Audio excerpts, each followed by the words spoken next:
The purpose of this video is to describe the differences between the draft informative speech versus the final informative speech. And this is primarily for my online classes, whether it's business communication or public speaking. Okay, first of all, the draft informative speech. The purpose of the draft informative speech is to prepare you for the final informative speech, to give you a chance to practice it, brush up anything that you might want to fix, and then represent the final one in a more clean format. It's only worth 50 points, whereas the final speech is worth 150 points. The 50 points is graded on did you turn in the work or not. Audience member evaluations. You only need 2 audience members watching this speech. I provide for you on Angel a video telling your audience members, here's what you're watching for, here's the things you're critiquing this speech on. And you, after those 2 people have watched your speech, then you will turn in their evaluation forms. Again, have them watch the video first and then present them audience member evaluation forms. If you are submitting this speech straight to me, if you're coming in person and performing your speech, don't worry about the audience member evaluations. Actually, people there in the audience who are also coming in to present face-to-face, they'll fill out forms and they'll turn those in. So you don't have to worry about submitting these if you present face-to-face.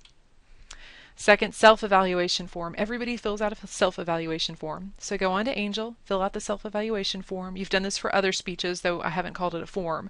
But pretty much, how did the speech go? What did you like? What did you not like? What do you plan to do differently next time? Because there will be a next time on this speech. One thing I really want to make a point of, if you are doing this speech, you don't have to submit the speech link. I'm not actually concerned with seeing the draft version of your speech. It's the process. I want you to go through the process of getting your audience together, performing your speech, practicing it for that audience, having them listen to it, give you critique, give you evaluation, and then improving on that speech for the next time. Now, if you choose to come in and give the speech to me face-to-face, I will see the actual speech, and I'll actually be one of the audience members who critique your speech and provide you feedback, which you can see where that'd be really helpful. I'm the one that grades it, and if you've had a chance to show me the draft version, then I'm going to be able to help you improve it. But unless you come in face-to-face, you don't have to worry about that. You just have your 2 audience members, you turn in their evaluation and your self-evaluation. A note on your audience member evaluations, you can either scan those and submit the actual forms, or if you just want to type up what they said and turn that in, you're welcome to do that as well.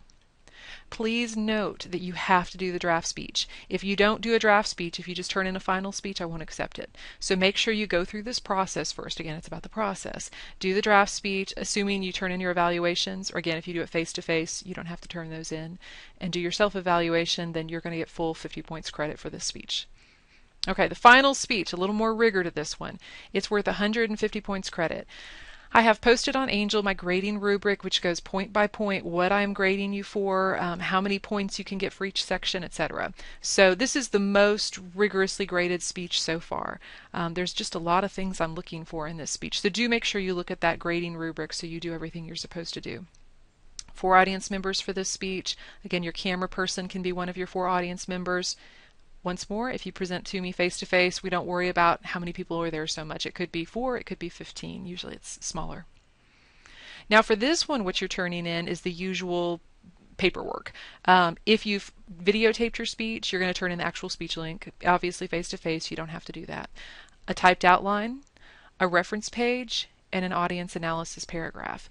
Please, please put all of those together in one document. Again, I don't care if there aren't even page breaks. Every time I have to open a document, it's a huge pain. So if you can put it all together in just one document, it makes my life so much easier, and I really appreciate it. So final side-by-side comparison. One is worth more points than the other, but you have to do them both. One, you have to have 2 audience members. The other, you have to have 4. For the draft speech, I don't need to see the actual speech. No link needed to turn in. You don't even have to record it. For the final speech, you do record it as usual and turn in the YouTube link, of course, in both cases, unless you're presenting face-to-face. And the paperwork for the draft speech, if you're doing it online, 2 audience evaluations and a self-evaluation.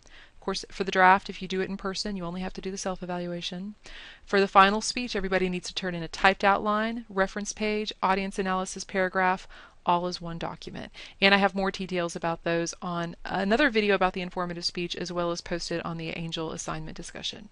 I hope this helps clarify and what the difference is between those, and please let me know if you have any questions. Thanks.